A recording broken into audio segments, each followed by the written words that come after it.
ಮಂಜಣ್ಣ ಶಕುನಿ ಆದ್ರೆ ಗೌತಮಿ ಮಂತರೆ ಆದ್ರ ಮೋಕ್ಷಿತ ಯುವರಾಣಿ ಆಗಿರೋದ್ ನೋಡಿ ಇಷ್ಟೊಂದು ಉರ್ಕೊಳ್ಳೋ ಅವಶ್ಯಕತೆ ಇತ್ತ? ಮಂಜಣ್ಣನ್ ಪ್ಲಾನ್ ಎಲ್ಲ ಉಲ್ಟಾ ಪಲ್ಟಾ ಆಯ್ತಾ? ಹನುಮಂತು, ರಜತ್, ಧನ್ರಾಜ್ 3 ಜನನು ಸೇರಿ ರಾಜುನ ಚೆನ್ನಾಗಿ ಉರ್ಸುದ್ರಾ?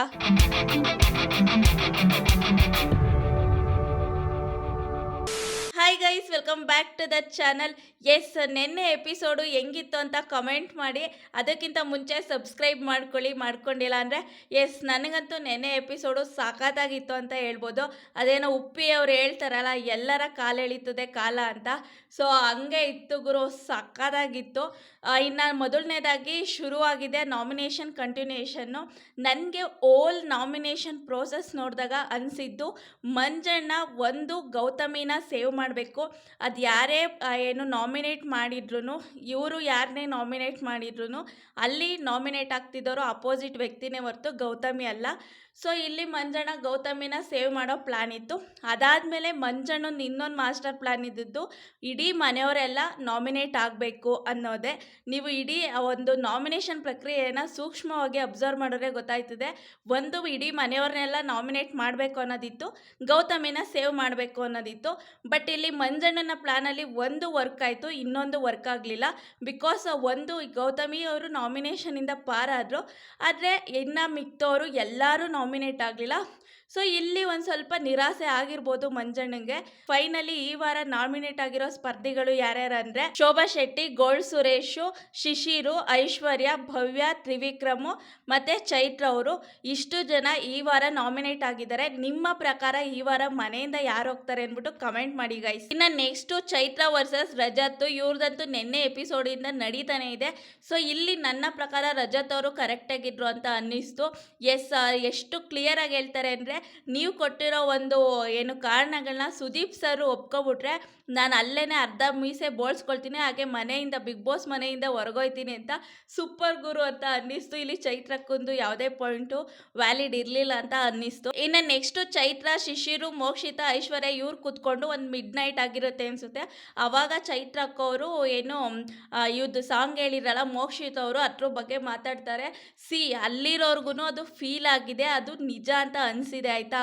ಈ ಮಂಜಣ್ಣ ಯಾವ ಥರ ಥಿಂಕ್ ಮಾಡ್ತಾರೆ ಅಂದರೆ, ಸೀರಿಯಸ್ಲಿ ನನಗೆ ನಿನ್ನೆ ಎಪಿಸೋಡಲ್ಲಿ ಇಷ್ಟೊಂದು ಚೀಪಾಗಿ ಥಿಂಕ್ ಮಾಡ್ತಾರೆ ಅನ್ನಿಸ್ತು. ಹೊರಗಡೆ ಒಂದಷ್ಟು ಜನ ಮಾಡ್ತಿದ್ದಾರೆ ಬಿಡಿ, ಅದು ಒಂದು ಬೇರೆ ಅಪೋಸಿಟ್ಟು ಏನು ಕಂಟೆಸ್ಟೆಂಟ್ ಇದ್ದಾರೆ ಅವ್ರ ಮೇಲಿನ ದ್ವೇಷಕ್ಕೋ ಅಥವಾ ಏನೋ ಒಂದು ಮಾಡ್ತಿದ್ದಾರೆ ಅನ್ಬೋದು. ಬಟ್ ಇವರೇ ಆ ಸ್ಥಾನದಲ್ಲಿದ್ದು ಇವರೇ ಹತ್ತಿ ಆ ಥರ ಉಲ್ಟಾ ಮಾಡಿಬಿಟ್ರು. ಎಸ್, ಇಲ್ಲಿ ಚೈತ್ರಕ್ಕ, ಶಿಶಿರು ಎಲ್ಲ ಅದನ್ನೇ ಹೇಳ್ತಿದ್ದಾರೆ. ಅದೊಂಥರ ಜೆನ್ಯೂನ್ ಫೀಲಿಂಗ್ ಅಂತ ಅನ್ನಿಸ್ತು. ನಿಜವಾಗ್ಲೂ ಆ ಒಂದು ಭಾವನೆ ಬತ್ತು ಅನ್ನೋ ಥರ ಮಾತಾಡ್ತಿದ್ದಾರೆ.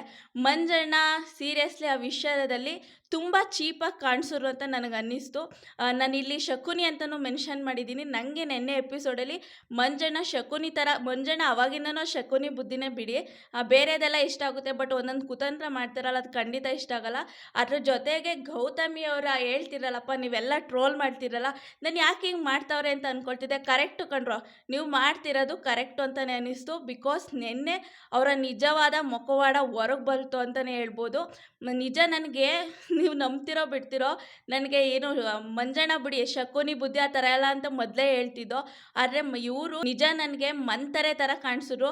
ಮಂತರೆ ಹೆಂಗೆ ಕೈಗೆ ಹೋಗ್ಬಿಟ್ಟು ತಲೆಯೆಲ್ಲ ಸವರ್ಬಿಟ್ಟು ಏನು ಒಂದು ಎತ್ಕೊಡ್ತಾರೆ ನೋಡಿ, ಸೇಮ್ ಬುದ್ಧಿನೇ ಮಾಡ್ತಿದ್ದು. ಅದು ಏನಪ್ಪ 2 ದಿನದಿಂದ ಹೋಗೋದು ಮಂಜಣ್ಣಿಗೆ ಆ ತಿಲಕ ನಾಮ ಇಡೋದು, ಅದು ಎಷ್ಟು ಸಲ ನಾಮ ಇಡ್ತೀವ ತಾಯಿ ಅಂತ ಅನಿಸ್ಬಿಡ್ತು. ಅದಾದಮೇಲೆ ಏನು ಮಸಾಜ್ ಮಾಡೋದೇನು ತಲೆಗೆ, ಆಮೇಲೆ ಏನು ದೌಲತ್ ತೋರ್ಸೋದು. ಸೀರಿಯಸ್ಲಿ ಮಂಜಣ್ಣ ಇದಾಗಿದ್ದಾಗಿಂದ ಏನು ರಾಜ ಆಗಿದ್ದವಿಂದ ಗೌತಮಿಯವರ ವರ್ತನೆ ನೀವು ಅಬ್ಸರ್ವ್ ಮಾಡಿದ್ರೆ ಗೊತ್ತಾಗುತ್ತೆ. ಏನಿದ್ರು ಹೆಂಗಿದ್ರು ಮಂಜತಾನೆ ಆಗಿರೋದು ಬಿಡು, ನಂದೇ ನಡೆಯೋದು ಅನ್ನೋ ಥರ ಇತ್ತು ಅವ್ರ ವರ್ತನೆ. ನನಗಂತೂ ಇಷ್ಟನೇ ಆಗಲಿಲ್ಲ. ನಿಮ್ಗೇನಾರು ಇಷ್ಟ ಆಗಿರೋ ದಯವಿಟ್ಟು ಕಮೆಂಟಲ್ಲಿ ತಿಳಿಸ್ರಪ್ಪ. ಸೊ ಇಲ್ಲಿ ಮಂಜಣ್ಣ ಮತ್ತೆ ಗೌತಮಿ ಜೊತೆ ಹೇಳ್ತಿರೋದು ಏನು, ಮೋಕ್ಷಿತ ಎಮೋಷನಲ್ ಡ್ರಾಮಾ ಮಾಡಿಬಿಟ್ಲಾ, ನಾಮಿನೇಷನಿಂದ ಪಾರಾಗೋಕ್ಕೋಸ್ಕರ ನಾಟಕ ಆಡ್ಬಿಟ್ಲಾ ಅಂತ.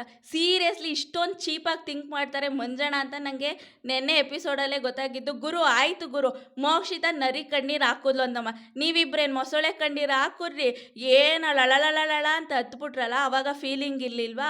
ಇನ್ನೊಂದೇನೆಂದರೆ ಮೋಕ್ಷಿತ ನಾಮಿನೇಷನಿಂದ ಪಾರಾಗಬೇಕು ಅಥವಾ ಆ ಥರ ಎಲ್ಲ ಡ್ರಾಮಾ ಮಾಡೋ ಅವಶ್ಯಕತೆನೇ ಇಲ್ಲ ಗುರು. ಯಾಕೆಂದರೆ ಅವ್ರಿಗೆ ಸಪೋರ್ಟ್ ಮಾಡೋರು ತುಂಬ ಜನ ಇದ್ದಾರೆ, ಹೊರಗಡೆ ತುಂಬ ಜನ ಇದ್ದಾರೆ. ಆ್ಯಂಡ್ ಬಿಗ್ ಬಾಸ್ ಅವರು ಅಷ್ಟು ಈಸಿಯಾಗಿ ಮೋಕ್ಷಿತನ ಕಳಿಸಲ್ಲ. ಬಿಕಾಸ್ ಅವಳಿಂದ ತುಂಬ TRP ಸಿಗ್ತಿದೆ ಆ್ಯಂಡ್ ತುಂಬ ಕಂಟೆಂಟ್ಗಳು ಸಿಗ್ತಿದೆ. ಸೊ ನೀವು ಅಷ್ಟೊಂದೆಲ್ಲ ತಲೆ ಕೆಡಿಸ್ಕೊಂಡು ನಿಮ್ಮಿಂದ ನಾಮಿನೇಷನಿಂದ ಪಾರಾಗಬೇಕು ಅನ್ನೋ ಅವಶ್ಯಕತೆ ಮೋಕ್ಷಿತಾಗಿಲ್ಲ.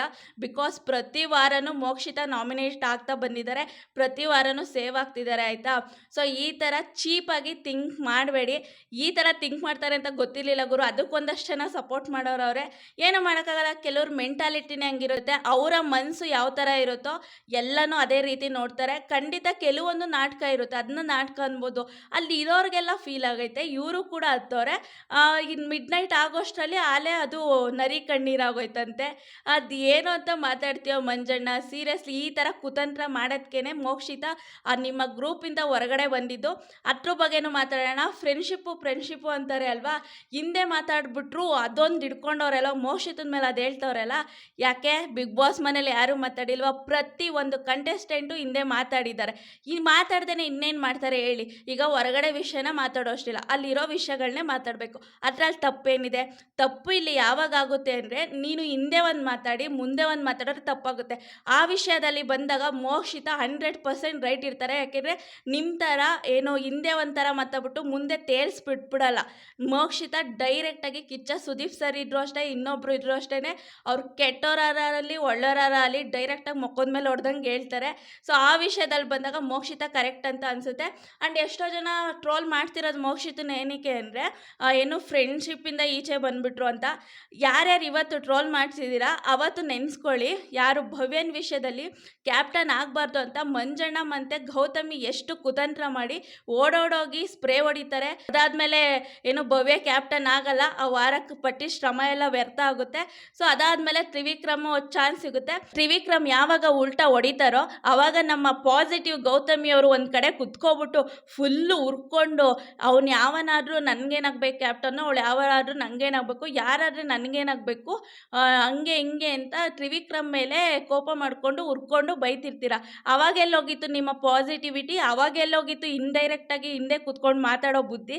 ಸೊ ಇದೆಲ್ಲ ನಿಮಗೆ ಲೆಕ್ಕ ಬರಲ್ಲ. ಅದೇ ಮೋಕ್ಷಿತ ಮಾಡಿಬಿಟ್ರೆ ಲೆಕ್ಕ ಬರುತ್ತೆ.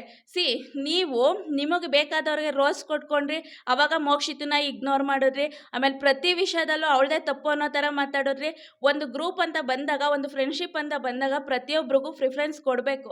ನೀವೆಲ್ಲಿ ಕೊಟ್ರಿ ಗುರು? ರಿಯಲ್ ಲೈಫಲ್ಲಿ ನಾನಾದ್ರೂ ಅಷ್ಟೇ, ನೀವುಗಳೇನು ಮಾಡ್ತಿರೋ ಗೊತ್ತಿಲ್ಲ, ನಿಮ್ಮನ್ನ ಇಗ್ನೋರ್ ಮಾಡೋರು ಹೋಗಿ ಹೋಗಿ ತಪ್ಕೊಂಡು ಮುದ್ದಾಡ್ತಿರೋ ನಂಗಂತೂ ಗೊತ್ತಿಲ್ಲ. ನಾನಂತೂ ರಿಯಲ್ ಲೈಫಲ್ಲಿ ಹೆಂಗಿದ್ದೀನಿ ಅಂದರೆ, ಅದು ಯಾವುದೇ ರಿಲೇಷನ್ಶಿಪ್ ಇರ್ಬೋದು, ಫ್ರೆಂಡ್ಶಿಪ್ ಇರ್ಬೋದು, ಎನಿಥಿಂಗ್, ಅವರು ನನಗೆ ಇಂಪಾರ್ಟೆನ್ಸ್ ಕೊಟ್ಟರೆ ನಾನು ಇಂಪಾರ್ಟೆನ್ಸ್ ಕೊಡ್ತೀನಿ, ಅವರು ನನ್ನ ಇಗ್ನೋರ್ ಮಾಡಿದ್ರೆ ನಾನು ಇಗ್ನೋರ್ ಮಾಡಿ ಬರ್ತಿರ್ತೀನಿ ಗುರು.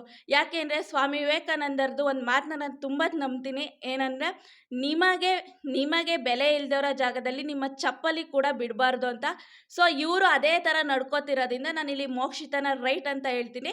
ನಿಮ್ಮ ಲೈಫಲ್ಲಿ ಯಾರು ಅವ್ರು ದೂರ ತಳ್ಳಿದ್ರು ನಿಮ್ಮನ್ನ, ಅವರು ನಿಮ್ಮ ಬಗ್ಗೆ ಏನೋ ಇಂಪಾರ್ಟೆನ್ಸ್ ಕೊಡಲಿಲ್ಲ ಅಂದ್ರೂ, ನೆಗ್ಲೆಕ್ಟ್ ಮಾಡಿದ್ರು, ಅವರವರ ಸ್ವಾರ್ಥ ನೋಡಿಕೊಂಡ್ರು ನೀವು ಅವ್ರ ಜೊತೇಲಿ ಇರ್ತೀರಿ ಅಂದರೆ ಒಂದು ದೊಡ್ಡ ಸಲ್ಯೂಟು. ನನಗೆ ಗೊತ್ತಿರೋಂಗೆ ಈಗಿನ ಕಾಲದಲ್ಲಿ ಯಾರೂ ಹಂಗಿರಲ್ಲ. ಅಕಸ್ಮಾತ್ ಏನಾರು ಆ ಥರ ಇದ್ದರೆ ಈಗಿನ ಕಾಲದಲ್ಲಿ ಬಡ್ದು ಬಾಯಿಗೆ ಹಾಕೋಬಿಡ್ತಾರೆ. ಸೊ ಇಲ್ಲಿ ಮೋಕ್ಷಿತ ಮಾಡ್ತಿರೋದು ಕರೆಕ್ಟು. ಬಿಕಾಸ್ ಅವಳ ಆಟನ ಆಡಕ್ಕೆ ಬಂದಿರೋದು ಬಿಗ್ ಬಾಸ್ ಮನೆಗೆ, ಅವಳ ಆಟ ಅವ್ಳ ಗೇಮ್ನ ಕರೆಕ್ಟಾಗಿ ಆಡ್ತಿದ್ದಾರೆ. ಸೊ ಇಲ್ಲಿ ಏನು ಯಾರು ಮಂಜಣ್ಣ ಆಗಲಿ ಗೌತಮಿ ಆಗಲಿ ದಾನಸೂರ ಕರ್ಣರು ಅಥವಾ ತುಂಬ ಒಳ್ಳೆ ಮನಸ್ಸಿರೋರು ಎಲ್ಲನೂ ಬಿಟ್ಕೊಡಕ್ಕಲ್ಲ. ಇಷ್ಟು ದಿನ ನಾವು ಬಿಗ್ ಬಾಸ್ ನೋಡಿದ್ದೀವಿ, ಇವರ ಫ್ರೆಂಡ್ಶಿಪ್ಪಲ್ಲಿ ಎಷ್ಟು ಚೆನ್ನಾಗಿ ನೋಡ್ಕೊಂಡವ್ರೆ, ಮೋಕ್ಷಿತನ ಎಷ್ಟು ಪ್ರಿಫರೆನ್ಸ್ ಕೊಟ್ಟವ್ರೆ ಅಂತ. ಸೊ ಇಲ್ಲಿ ಮೋಕ್ಷಿತ ಮಾಡಿದ್ದು ಕರೆಕ್ಟು.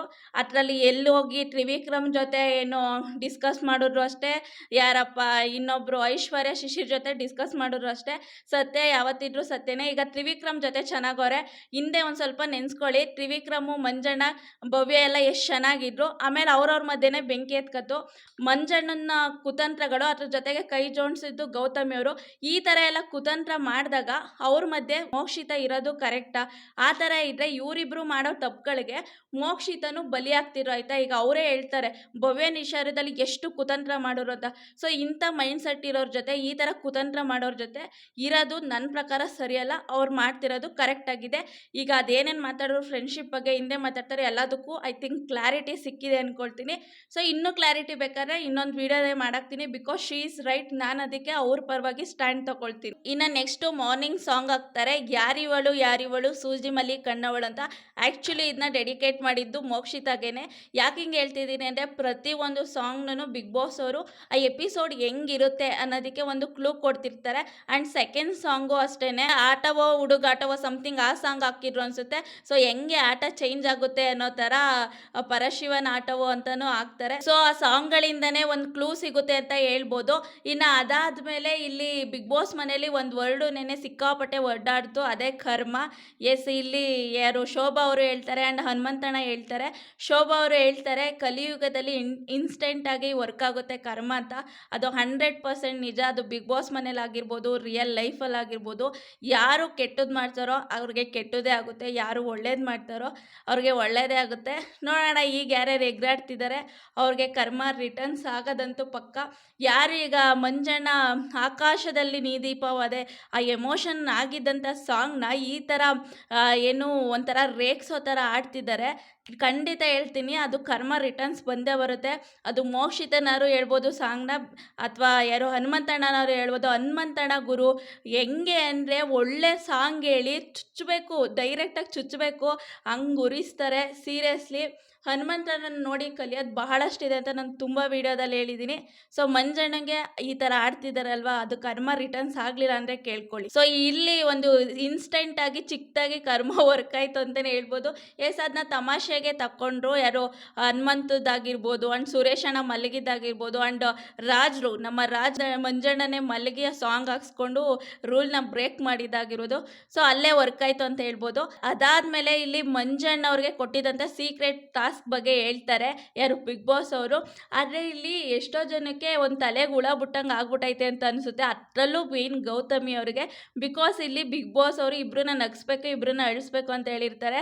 ಆದರೆ ಇಲ್ಲಿ ಗೌತಮಿ ಅವ್ರಿಗೆ ಯಾವುದು ಮೋಕ್ಷಿತಂದಂತ ತಲೆಗೆ ಹುಳ ಬಿಟ್ಟಿದ್ದಾರೆ ಅನಿಸುತ್ತೆ. ನನ್ನ ಪ್ರಕಾರ ಆ ಸೀಕ್ರೆಟ್ ಟಾಸ್ಕ್ ಕೊಟ್ಟಿದ್ದು ಯಾರಿಗೆ ಅಂದರೆ ನಕ್ಕಿದ್ದು ರಜತ್ ಮತ್ತು ತ್ರಿವಿಕ್ರಮ್ ಅವ್ರನ್ನ ನಗಿಸ್ತಾರೆ. ಆದರೆ ಅಳಿಸಿದ್ದು ಯಾರು ಶಿಶಿರು ಮತ್ತು ಇವರು ಯಾರಪ್ಪ ಗೋಲ್ಡ್ ಸುರೇಶ್ ಅವ್ರನ್ನ. ಯಾಕೆ ಅಂದರೆ ಇದನ್ನೆಲ್ಲ ನೆಕ್ಸ್ಟ್ ಹಾಡು ಹೇಳೋಕ್ಕಿಂತ ಮುಂಚೆನೇ ಅಲ್ಲಿ ಅನೌನ್ಸ್ ಮಾಡಿರ್ತಾರೆ, ಬಿಗ್ ಬಾಸ್ ನನ್ನ ಟಾಸ್ಕ್ನ ಮುಗಿಸಿದ್ದೀನಿ, ಶಿಶಿರ್ನ ಅಳಿಸಿದ್ದೀನಿ ಅನ್ನೋ ಥರ. ಸೊ ಈ ಒಂದು ಎಷ್ಟೋ ಜನ ಕನ್ಫ್ಯೂಸ್ ಮಾಡ್ಕೊಂಡು ಅದನ್ನ ಟ್ರೋಲ್ ಮಾಡ್ತವ್ರೆ. ಆ್ಯಕ್ಚುಲಿ ಈ ಸಾಂಗು ಮೋಕ್ಷಿತ ಆಡಿದ ಸಾಂಗಿಗೆ ಸೀಕ್ರೆಟ್ ಟಾಸ್ಕ್ ಇರಲಿಲ್ಲ, ಆಲ್ರೆಡಿ ಕಂಪ್ಲೀಟ್ ಆಗಿತ್ತು. ಈ ವಿಷಯದಲ್ಲಂತೂ ಗೌತಮಿ ಅವ್ರಿಗೆ ತಲೆಗೆ ಹುಳ ಬಿಟ್ಟಂಗೆ ಆಗಿತ್ತು ಅನಿಸುತ್ತೆ. ಮಂಜಣ್ಣಗೆ ತಲೆ ಮಸಾಜ್ ಮಾಡಿಕೊಂಡು ಸೀಕ್ರೆಟ್ ಟಾಸ್ಕು ಯಾರ ಬಗ್ಗೆ ಹೇಳಿ ಅಂದ್ಕೊಂಡು ಪ್ರತಿಯೊಂದು ಒಂದಾದ್ಮೇಲೆ ಆಮೇಲೆ ಅಂತ ಕೇಳ್ತಿದ್ರು. ಒಂದು ಹುಳ ಬಿಟ್ಟರು ಬಿಗ್ ಬಾಸ್ ಅಂತಲೇ ಹೇಳೋದು. ಬಿಗ್ ಬಾಸ್ ಯಾರ್ಯಾರ್ದು ಅಂತ ಹೇಳ್ಬಿಟ್ಟಿದ್ರೆ ಮೇ ಬಿ ಕ್ಲಿಯರ್ ಆಗ್ತಿತ್ತು ಅಂತ ಅನಿಸುತ್ತೆ. ಇನ್ನು ನೆನ್ನೆ ಎಪಿಸೋಡಿನ ಮೇನ್ ಪಾಯಿಂಟು ಯಾರು ಮೋಕ್ಷಿತ ಅವ್ರನ್ನ ಯುವರಾಣಿ ಮಾಡೋದು. ಸೊ ಆ ಟೈಮಲ್ಲಿ ನಮ್ಮ ಭವ್ಯಗೌಡ ಅವ್ರನ್ನ ಝೂಮ್ ಹಾಕಿ ತೋರಿಸ್ತಿದ್ರು. ಏನಕ್ಕೆ ಅಂದ್ರೆ ಅವ್ರು ಕೊಡ್ತಿದ್ದಂಥ ರಿಯಾಕ್ಷನ್ನು ಮೇ ಬಿ ಅವ್ರು ಅಂದ್ಕೊಂಡಿದ್ದು ಅವ್ರನ್ನ ಹೇಳ್ತಾರೆ ಅಂತ. ಬಿಕಾಸ್ ತಂಗಿ ಅಂತ ಬಂತು ಇಲ್ಲಿ ಯಾರು ಮಂಜಣ್ಣ ಇವ್ರನ್ನ ಭವ್ಯಗೌಡರನ್ನು ತಂಗಿ ಅಂತ ಹೇಳ್ತಾರೆ. ಆ್ಯಂಡ್ ಒಂದು ಸ್ವಲ್ಪ ಅವ್ರ ಮಧ್ಯೆನೂ ಸ್ವಲ್ಪ ಬಿರುಕು ಬಿಟ್ಕೊಂಡಿತ್ತಲ್ಲ. ಸೊ ಇದೆಲ್ಲ ಮೇ ಬಿ ಭವ್ಯ ಅವರು ನನಗೆ ಹೇಳ್ತಿದ್ದಾರೆ, ನಾನು ಯುವರಾಣಿ ಆಗ್ತಿದೆ ಅಂತ ಎಕ್ಸ್ಪೆಕ್ಟ್ ಮಾಡ್ತಿದ್ದೇನೋ. ನೀವುಗಳು ಎಷ್ಟೋ ಜನ ಮೀಮ್ಸು ಟ್ರೋಲ್ ಎಲ್ಲ ಮಾಡಿದ್ವಿ. ಅದಾದಮೇಲೆ ಎಷ್ಟೋ ಜನ ಕಮೆಂಟ್ ಹಾಕಿರೋದು ಆ್ಯಂಡ್ ಟ್ರೋಲ್ ಮಾಡಿದ್ದು ನೋಡಿದೆ, ಭವ್ಯಗೌಡ ಅವರು ಉರ್ಕೊಂಡಿದ್ದಾರೆ ಅಂತ. ನನಗೆ ಸೀರಿಯಸ್ಲಿ ಭವ್ಯ ಎಲ್ಲೂ ಉರ್ಕೊಂಡಿದ್ದಾರೆ ಅಂತ ಖಂಡಿತ ಅನಿಸ್ಲಿಲ್ಲ ಗೈಸ್. ಆ ಒಂದು ಏನು ಎಪಿಸೋಡ್ ಇತ್ತು ಅದನ್ನೆಲ್ಲನೂ ಎಂಜಾಯ್ ಮಾಡ್ತಿದ್ರು ಅಂತಲೇ ಅನಿಸ್ತಿದ್ದು. ಸೊ ನನಗೆಲ್ಲೂ ಭವ್ಯ ಅವರು ಉರ್ಕೊಂಡಿದ್ದಾರೆ ಅಂತ ಅನ್ನಿಸ್ಲಿಲ್ಲ. ಅವ್ರು ಎಕ್ಸ್ಪ್ರೆಷನ್ ಕೊಡೋದೇ ಆ ಥರ ಇರುತ್ತೆ, ಬಟ್ ಎಲ್ಲನೂ ಎಂಜಾಯ್ ಮಾಡ್ತಿದ್ರು ಅಂತ ಅನ್ನಿಸ್ತು. ಆದರೆ ಉರ್ಕೊಂಡಿರೋದೇ ಬೇರೆಯವರು. ಇಲ್ಲಿ ಎವಿಡೆಂಟಾಗಿ ಗೊತ್ತಾಗ್ತಿತ್ತು ಸಿಕ್ಕಾಪಟ್ಟೆ ಉರ್ಕೊಂಡಿದ್ದು ಅಂದರೆ ಮಂಜಣ್ಣ, ಮತ್ತು ಅದರಲ್ಲೂ ಗೌತಮಿನ ಫೇಸೇ ನೋಡೋಕ್ಕಾಯ್ತಿಲ್ಲ. ಆ್ಯಂಡ್ ಇನ್ನೊಂದಷ್ಟು ಜನ ಉರ್ಕೊಂಡ್ರು, ಅದರಲ್ಲಿ ಮೇಯ್ನ್ ಇವರಿಬ್ಬರು. ಗೌತಮಿ ಹೆಂಗೆ ಮಂಜಣ್ಣಂಗೆ ಕ್ಲಾಪ್ಸ್ ಹೊಡೆದಿದ್ದು ಅದು ಬೇಕಾದ್ರೆ ಇನ್ನೊಂದ್ಸಲ ರಿವೈಂಡ್ ಮಾಡ್ಕೊಂಡು ನೋಡಿ, ಎಲ್ಲರೂ ಹೊಡಿತಿದ್ದಾರೆ. ಗೌತಮಿಗೆ ಕೈಯೇ ಬರ್ತಿಲ್ಲ ಗುರು ಕ್ಲಾಪ್ಸ್ ಹೊಡಿಯೋಕ್ಕೆ. ಇಲ್ಲಿ ಹಿಂಗೆ ಹೊಡಿತವ್ರೆ. ನನಗೆ ಅಪ್ಪ ದೇವರೇ, ಅದೇನೋ ಅಂತಾರಲ್ಲ ಉರ್ಕೊಳ್ಳೋದು ಹ್ಯಾಡ್ ಎ ಫೇಸ್ ಅಂತ, ನಿಜ ಗೌತಮಿ ಅಂತಲೇ ಅನ್ನಿಸ್ತು. ಫುಲ್ಲು ಬದಲಾವಣೆ. ಮಂಜಣ್ಣ ರಾಜ ಆಗಿತ್ತವಿಂದ ಫುಲ್ ಬದಲಾವಣೆ. ಅದರಲ್ಲೂ ಮೋಕ್ಷಿತ ಅವರು ಯುವರಾಣಿ ಆದಮೇಲಂತೂ ಅಕ್ಕನ ನೋಡೋಕ್ಕೆ ಆಯ್ತಲ್ಲ, ಅದೇನೋ ಕೊಡಬೇಕು ಅಂತ ಹೇಳ್ತಿರಲ್ಲ ಕಳಿಸಿ ಕಮೆಂಟಲ್ಲಿ ನೋಡುಮ ಅದೇನು ಕೊಡಬೇಕು ಗೌತಮಿ ಅವ್ರಿಗೆ ಅಂತ. ಎಸ್ ಅದೇ ಹೇಳ್ದಂಗೆ ಅದಾದ್ಮೇಲೆ ಫೇಸ್ ರಿಯಾಕ್ಷನ್ ಎಲ್ಲ ಚೇಂಜು, ನಡವಳಿಕೆ ಚೇಂಜು. ನಾನ್ಯಾಕೆ ತಲೆ ಬಾಗಬೇಕು, ನಾನು ಯಾರಿಗೂ ಕೈ ಮುಗಿಯಲ್ಲಪ್ಪ, ಹಂಗಾರೆ ನಾನು ಒಪ್ಕೊಂಡಂಗೆ ನಾನು ಯಾರ ಹತ್ರ ಮುಗಿಬೇಕು. ಹೆಂಗೇನೆ ನನಗೆ ಸೀರಿಯಲಲ್ಲಿ ವಿಲನ್ಗಳು ಆ್ಯಕ್ಟ್ ಮಾಡ್ತಾರಲ್ಲ, ಸೀರಿಯಲ್ ಮಂತಾರೆ ಅಂತ ಕರೀತಾರಲ್ಲ, ಸೇಮ್ ಹಂಗೆ ಕಾಣಿಸಿದ್ರು ನಿನ್ನೆ ಗೌತಮಿಯವರು. ನೀವು ಕೆಲವರು ಅವ್ರ ಫ್ಯಾನ್ಸ್ ಇದ್ರೆ ಬೇಜಾರು ಮಾಡ್ಕೊಂಡ್ರು ಪರವಾಗಿಲ್ಲ, ಯಾಕೆ ನಿನ್ನೆ ಅವ್ರು ನಡ್ಕೊಂಡಿದ್ದು ನಡವಳಿಕೆ ಹಂಗಿತ್ತು. ನಾನು ಅವ್ರ ಬಗ್ಗೆ ತುಂಬ ಪಾಸಿಟಿವ್ ಆಗಿ, ಅವರೇ ಪಾಸಿಟಿವ್ ಅಂತಾರಲ್ಲ, ಸೊ ಪಾಸಿಟಿವ್ ಆಗೇ ಇತ್ತು ನಂಗೆ ಅವ್ರ ಮೇಲೆ ಒಪಿನಿಯನು. ಇತ್ತೀಚೆಗಂತೂ ಅವ್ರು ನಡ್ಕೊಳ್ತಾ ಇರೋ ರೀತಿ ನೋಡಿದ್ರೆ ನೀವುಗಳೆಲ್ಲ ಟ್ರೋಲ್ ಮಾಡ್ತಿರಲ್ಲ, ಅದು ಖಂಡಿತ ಸರಿ ಅಂತ ಅನಿಸುತ್ತೆ. ಸೊ ನಿನ್ನೆ ಅವ್ರ ನಡವಳಿಕೆ ಅಂತೂ ನನಗಂತೂ ಸ್ವಲ್ಪನೂ ಮಂಜಣ್ಣ ಆಮೇಲೆ ಆ ಭಾವನೆಗಳ ಜೊತೆಗೆ ಆ ಥರ ಮಾತಾಡಿದ್ದು, ಚೀಪಾಗಿ ಥಿಂಕ್ ಮಾಡಿದ್ದು ಇಬ್ರದ್ದು ನನಗೆ ತುಂಬ ಕೆಟ್ಟದಾಗೆ ಕಾಣಿಸಿರು ಅಂತ ಹೇಳ್ಬೋದು. ಇನ್ನು ಅದಾದಮೇಲೆ ಇಲ್ಲಿ ಚೈತ್ರಕ್ಕ ಅವರು ಹೇಳ್ತಿರ್ತಾರೆ, ರಾಜರು ಫುಲ್ಲು ಸೈಲೆಂಟ್ ಆಗಿಬಿಟ್ಟವ್ರೆ, ನೋಡೋಕ್ಕಾಯ್ತಿಲ್ಲ ಅಂತ. ಅದೇ ಟೈಮ್ಗೆ ಯಾರು ಶೋಭಾ ಅವರು ಹೇಳ್ತಾರೆ, ರಾಜರು ಬ್ಯಾಟ್ರಿ ಡೌನ್ ಆಗಿಬಿಟ್ಟೈತೆ ಅಂತ. ಅದಂತೂ ಕ್ಲಿಯರಾಗಿ ಗೊತ್ತಾಯ್ತಿತ್ತು ಗೈಸ್, ಫುಲ್ಲು ಹೆಂಗೆ ಮಂಜಣ್ಣನ ನೋಡೋಕ್ಕೆ ಆಯ್ತಿರ್ಲಿಲ್ಲ. ಇನ್ನು ಅಕ್ಕ ಗೌತಮಿನಂತೂ ಕೇಳಲೇಬೇಕಾ. ಅದಾದಮೇಲೆ ಈ ಕಡೆ ತಮಾಷೆ ಯಾರು ನನಗೆ ಇಡೀ ಎಪಿಸೋಡಲ್ಲಿ ತುಂಬ ಎಂಜಾಯ್ ಮಾಡಿದ್ದು ಅಂದರೆ ಇವರ 3 ಜನದ ಕಾಂಬೋ, ಹನುಮಂತು, ಧನರಾಜು ಹಾಗೆ ರಜತ್ತು. ಅಲ್ಲಿ ಅಡುಗೆ ಮನೆಯಲ್ಲಿ ಒಂದಷ್ಟು ಜನ ಇರ್ತಾರೆ, ಇವ್ರು ಮಾತಾಡ್ತಿರ್ತಾರೆ. ಯಾರು ಆ್ಯಂಡ್ ಅಲ್ಲಿ ಇನ್ನೊಂದು ಸನ್ನಿವೇಶ ನಡೆಯುತ್ತೆ, ಏನು ಹೇಳಿ, ರಾಜರು ಪಾತ್ರೆ ತೊಳಿಬೇಕು ಅಂತ ಯಾರು ನಮ್ಮ ಗೋಲ್ಡ್ ಸುರೇಶಣ್ಣ ಯಪ್ಪ ಸಲಹೆಗಾರ ಅವರು ಕೇಳ್ತಾರೆ, ಯಾರು ಮಹಾಪ್ರಭುಗಳೇ ಇಬ್ಬರು ಬೇಕು ಪಾತ್ರೆ ತೊಳೆಯೋಕ್ಕೆ ಅಂತ. ಅವರು ಬಾಯಿಗೆ ಬರೋದೆ ಆಲ್ರೆಡಿ ಅನೌನ್ಸ್ ಮಾಡಿರ್ತಾರೆ ಯುವರಾಣಿ ಅಂತ, ಮೋಕ್ಷಿತ ಮತ್ತು ಚೈತ್ರ ಅವ್ರಿಗೆ ಹೇಳಿ ಅಂತ ಹೇಳ್ತಾರೆ. ಇವ್ರು ಹೇಳ್ತಾರೆ, ಪಾಪ ಮೋಕ್ಷಿತ ಅದಕ್ಕೇನು ಇದು ಮಾಡಲ್ಲ, ಸರಿ ಅಂದ್ಬಿಟ್ಟು ತೊಳೆಯೋಕೆ ಹೋಯ್ತಾರೆ ಆಯಿತಾ. ಯಾವಾಗ ಧನರಾಜಾಚಾರು ಮತ್ತು ಹನುಮಂತಣ್ಣ, ಧನರಾಜಾಚಾರು ಯುವರಾಣಿ ಆಲ್ರೆಡಿ ಆಗಮಿಸಿದ್ದಾರೆ ಅಂತ ಹೇಳ್ತಾರೋ, ಆವಾಗ ಕರೆಕ್ಟ್ ಅಲ್ವಾ, ಯುವರಾಣಿ ಆಗಿದ್ದೀನಿ, ಮಾಡೋಷ್ಟಿಲ್ಲ ಅಂತ ಹೋಯ್ತಾರೆ. ಸೊ ಅದಾದಮೇಲೆ ಇವರು ನಾವು ಆಲ್ರೆಡಿ ಚೈತ್ರನ ವಹಿಸಿದ್ದೀವಿ, ನೀವು ಇನ್ಯಾರು ವಹಿಸಿ ಅಂದಾಗ ಇವರು ಧನರಾಜಾಚಾರ್ಯವ್ರಿಗೆ ಕೊಡ್ತಾರೆ. ಯಪ್ಪ ಹೆಂಗಿತ್ತು ಅಂದರೆ ಯಾರು ಸಖತ್ ಎಂಜಾಯ್ ಮಾಡಿದೆ ನಾನಂತೂ. ಅದಾದಮೇಲೆ ಇವ್ರು 3 ಜನದ ಕಾಂಬೋ ಅಂತ ಹೇಳಿದ್ನಲ್ಲ, ಏನು ಧನರಾಜಾಚಾರ್ಯವರು ರಾಜರು ನೋಡಿ ಸೊಕ್ಕಿಂದ ಇದು ಮಾಡ್ತಿದ್ರು, ಇವಾಗ ಅವ್ರ ಸೊಕ್ಕೆಲ್ಲ ಕಮ್ಮಿ ಆಗಿದೆ, ಫುಲ್ ಸೈಲೆಂಟ್ ಆಗಿಬಿಟ್ಟಿದ್ದಾರೆ, ಫುಲ್ ತಲೆಗುಳ ಬಿಟ್ಕೊಬಿಟ್ಟಿದ್ದಾರೆ ಅಂತ ಹೇಳ್ತಾರೆ. ಅದಕ್ಕೆ ರಜತ್ ಅವ್ರು ಚೆನ್ನಾಗಂದ್ರು, ಇಲ್ಲಿ ಮಾತಾಡೋದು ಬೇಡ, ಬಂದರು ಅವರು ಅಲ್ಲೋಗಿ ಮಾತಾಡೋಣ, ಇಲ್ಲಿ ಬೇಡ, ಇವ್ರ ಮುಂದೆ ಬೇಡ ಅಂತಲೇ ಡೈರೆಕ್ಟಾಗಿ ಹೇಳ್ತಾರೆ. ಸೊ ಅದಾದಮೇಲೆ ಈ ಥರ ತಿರ್ಗಾ ಧನರಾಜಾಚಾರ್ಯವರು ರೂಮಲ್ಲಿ ಮಾತಾಡ್ತಿರುವಾಗ ಯಾರು ರಜತ್ ಅವ್ರು ಹೇಳ್ತಾರೆ, ಇದನ್ನು ಏನಾರ ವೀಡಿಯೋ ಮಾಡಿ ಹಾಕ್ಬೇಕು ನನ್ನ ಮಕ್ಕಳ ನಿಮಗಿದೆ ಅಂತ. ಸೊ ಅದಾದಮೇಲೆ ಇನ್ನೊಂದು ಯಾರೋ ಹನುಮಂತಣ್ಣ ಏನು ಕಿತ್ತಾಡ್ತಿರ್ತಾರೆ, ಹನುಮಂತು ಮತ್ತು ಧನರಾಜು ಏನೋ ವಿಷಯಕ್ಕೆ. ಸೊ ಅವಾಗ ಯಾರೋ ಐಶ್ವರ್ಯ ಅವರು ಮಹಾರಾಜ್ರಿಗೆ ಬೈರೋಂಥ ಮಹಾರಾಜ್ರಿಗೆ ಹೇಳ್ತೀರಿ ಅಂದರೆ ಹನುಮಂತಣ್ಣ ಸಖತ್ತಾಗಿ ಹೇಳಿದ್ರು ಕೂಡ ಅವ್ರ ಅಪ್ಪಂಗೆ ಹೇಳ್ಕೋಗು ಅಂದರು. ಹನುಮಂತಣ್ಣ ಮಾತ್ರ ಸಖತ್ ಅಂತಲೇ ಹೇಳ್ಬೋದು. ಆ್ಯಂಡ್ ಧನರಾಜಾಚಾರ್ಯವರು ಇತ್ತೀಚೆಗೆ ಸಖತ್ತು ಯಾವುದಕ್ಕೂ ಹೆದರಿಕೊಳ್ತೀರ. ಆ್ಯಂಡ್ ಯಾರು ನಮ್ಮ ರಾಜರು ಸಿಕ್ಕಾಪಟ್ಟೆ ಕುತಂತ್ರಗಳನ್ನ ಮಾಡಿದ್ರು. ಯುವರಾಣಿಗೆ ಪಟ್ಟಾಭಿಷೇಕ ಆದಾಗ ಜೈಕಾರ ಹಾಕ್ಬೇಡಿ, ನೀವು ಬೇಕಾದ್ರೆ ಹೋಗ್ಬೋದು ಇಲ್ಲಾಂದರೆ ಹೋಗ್ಬಾರ್ದು, ಅವ್ರಿಗೆ ಏನು ಇಂಪಾರ್ಟೆನ್ಸ್ ಕೊಡಬೇಡಿ, ಯಾವ ಜೈಕಾರನೂ ಹಾಕ್ಬೇಡಿ ಅನ್ನೋ ಥರ ಹೇಳಿದ್ರು. ಬಟ್ ಅಲ್ಲೆಲ್ಲ ಉಲ್ಟಾ ಆಯಿತು. ಆಮೇಲೆ ಯಾರು ಮೋಕ್ಷಿತ ಅವರು ದೇವ್ರಿಗೆ ಪೂಜೆ ಮಾಡೋಕ್ಕೆ ಕರೀತಾರೆ, ಅವರೇ ಒಬ್ಬರೇ ಹೋಗ್ಬೋದಿತ್ತು, ಪಾಪ ಕರೆದ್ರು. ಅದನ್ನು ಮಂಜಣ್ಣ ನೆಗೆಟಿವ್ ಆಗಿ ಥಿಂಕ್ ಮಾಡೋರು, ದೇವ್ರಿಗೆ ಪೂಜೆ ಮಾಡಿಸಿರು ಅಂತ. ಮಂಜಣ್ಣ ಎಲ್ಲಿದ್ದೆ ಮಂಜಣ್ಣ ನೀನು. ಸೊ ಅದನ್ನು ನೆಗೆಟಿವ್ ಆಗಿ ಥಿಂಕ್ ಮಾಡಿದ್ರೆ, ಇಲ್ಲಿ ಧನರಾಜಾಚಾರ್ಯ ಅಂತೂ ಯುವರಾಣಿ ಮೋಕ್ಷಿತ ಅವರಿಗೆ ಜಯವಾಗಲಿ, ಯುವರಾಣಿ ಮೋಕ್ಷಿತ ಅವರೇ ಮಂಜಣ್ಣಿಗೆ ಕೊತ ಅಂತ ಕುದೀತಾ ಇರುತ್ತೆ. ಇನ್ನು ಅಲ್ಲಿ ನಮ್ಮ ಗೌತಮಿ ಅಕ್ಕ ಅಂತೂ ಫುಲ್ಲು ಬ್ಲಾಸ್ಟೇನೆ ನಿನ್ನೆ. ಸೊ ಚೆನ್ನಾಗಿ ಉರ್ಸಿದ್ದಾರೆ, ಹನುಮಂತು ಆಗಿರ್ಬೋದು, ಆಮೇಲೆ ನಮ್ಮ ರಜತ್ ಆಗಿರ್ಬೋದು, ಧನರಾಜ್ ಅಂತೂ ಕೇಳೋಷ್ಟೇ ಇಲ್ಲ, ಫುಲ್ ಎಲ್ಲ ಕಡೆನೂ ಧಿಕ್ಕಾರ ಮಂಜು ಅವರಿಗೆ, ರಾಜ ಮಂಜಣ್ಣ ಅವರಿಗೆ ಧಿಕ್ಕಾರ, ಯುವರಾಣಿ ಮೋಕ್ಷಿತ ಅವರಿಗೆ ಜಯವಾಗಲಿ ಅಂತ. ಸಾಕಾಗಿತ್ತು ಗುರು. ನೆನ್ನೆ ಇಡೀ ಎಪಿಸೋಡಲ್ಲಿ ಸಿಕ್ಕಾಪಟ್ಟೆ ಎಂಜಾಯ್ ಮಾಡಿರೋದು ಅಂದರೆ ಇವರು 3 ಜನದ್ದು ಆ ಕಾಮಿಡಿಗಳಿರ್ಬೋದು. ಸೊ ನಿಮಗೆ ಇವ್ರ ಕಾಮಿಡಿ ಇಷ್ಟ ಆದರೆ ಕಮೆಂಟಲ್ಲಿ ತಿಳಿಸಿ. ಬಿಗ್ ಬಾಸ್ ಅವರು ರಾಜರಿಗೆ ಇಷ್ಟನಾ ಮತ್ತು ಯುವರಾಣಿಯವ್ರಿಗೆ ಇಷ್ಟನಾ ಅಂತ ಡಿವೈಡ್ ಮಾಡಿರ್ತಾರೆ. ಸೊ ಅಲ್ಲಿ ಕ್ಲಿಯರಾಗಿ ಯಾರ್ಯಾರು ಸಪೋರ್ಟ್ ಮಾಡ್ತಿದ್ರು ಆಲ್ಮೋಸ್ಟ್ ಈ ಕಡೆನೇ ಹೋಯ್ತು. ಇನ್ನು ಇವ್ರ ಕಡೆ ಯಾರು ಸಪೋರ್ಟ್ ಇದ್ರು ಅವ್ರು ಈ ಕಡೆನೇ ಬಂದರು. ಅದಾದಮೇಲೆ ಚೈತ್ರಕ್ಕ ಒಂದು ಮಾತು ಹೇಳ್ತಾರೆ, ಇವತ್ತು ಒಂಥರ ರಾಣಿ ಥರನೇ ಕಾಣ್ತಿದೆ, ರಾಣಿ ಕಳೆನೇ ಇತ್ತು, ಸೊ ರಾಣಿನೇ ಕೊಟ್ಬಿಟ್ಟವ್ರೆ ರೆಡಿ ಆಗು ಅಂತ. ಸೊ ಇದೆಲ್ಲ ಒಂಥರ ಚೆನ್ನಾಗಿತ್ತು ಗುರು ನೋಡೋಕ್ಕೆ. ಅದಾದಮೇಲೆ ಯಾರು ಬಿಗ್ ಬಾಸ್ ಅವರೇ ಹೇಳಿರ್ತಾರೆ, ಯಾರು ಮೋಕ್ಷಿತ್ ಅವ್ರಿಗೆ ನಿಮಗೋಸ್ಕರ ಹೊರಗಡೆ ಒಂದು ಸಿಂಹಾಸನನ ಇಟ್ಟಿದ್ದೀವಿ, ಅಲ್ಲಿ ನೀವು ಕುತ್ಕೋಬೋದು ಅಂತ ಮೋಕ್ಷಿತ್ ಅವರು ಪ್ರಜೆಗಳಿಗೂ ಹೇಳ್ತಾರೆ, ಮಂಜಣ್ಣಂಗೂ ಹೇಳ್ತಾರೆ. ಇದು ಬಿಗ್ ಬಾಸ್ ಅವರ ಆದೇಶ ಅಂತ. ಮಂಜಣ್ಣಂಗೆ ಆಲ್ರೆಡಿ ಉರಿದೋಗಿರುತ್ತೆ. ಹೆಂಗೆ ಅಂದರೆ ಫುಲ್ ಅಟ್ಯಾಕ್ ಮಾಡ್ತಾರೆ ಗುರು, ಇವ್ರಿಗೆಲ್ಲ ಕುತಂತ್ರ ಥರ ಹಾಕ್ಕೊಡ್ತಾರೆ, ಅಟ್ಯಾಕ್ ಮಾಡ್ತಾರೆ. ಅಲ್ಲಿ ಅಬ್ಸರ್ವ್ ಮಾಡಿ, ಮಂಜಣ್ಣಂಗೆ ಏನು ಪೌರುಷ ಇರೋದು ಬರೀ ಏನು ಶಿಶಿರು, ಧನರಾಜು, ಹನುಮಂತು ಇಂಥವ್ರ ಮೇಲೆನ. ಆ ಥರ ಮ್ಯಾನ್ ಹ್ಯಾಂಡ್ಲಿಂಗ್ ಮಾಡೋ ಅವಶ್ಯಕತೆ ಇತ್ತ? ಇವಾಗ ಅನಿಸ್ತೈತೆ ತ್ರಿವಿಕ್ರಮು ಮಂಜಣ್ಣನ ಎತ್ತಾಕಿದ್ದು ಸರಿ ಅಂತ. ಇಲ್ಲಿ ತ್ರಿವಿಕ್ರಮ್ ಏನೋ ಇವ್ರ ಕಡೆ ಇದ್ರು ಬಿಡಿ, ರಜತ್ನ ಯಾಕೆ ಮುಟ್ಟಕ್ಕೆ ಹೋಗಲಿಲ್ಲ, ಯಾಕೆ ರಜತ್ ಎತ್ತು ಬಿಸಾಕ್ಬಿಡ್ತಾನೆ ಅಂತನಾ? ಸೀರಿಯಸ್ಲಿ ಮಂಜಣ್ಣ ನೆನ್ನೆ ಹೇಳಿದ್ನಲ್ಲ, ಮಂಜಣ್ಣ ಗೌತಮಿ ನಂಗೆ ಇಷ್ಟನೇ ಆಗಲಿಲ್ಲ, ಪದೇ ಪದೇ ಹೇಳ್ತೀನಿ. ಸೀರಿಯಸ್ಲಿ ತುಂಬ ಕೆಟ್ಟದಾಗಿ ಕಾಣಿಸ್ಕೊಂಡ್ರು.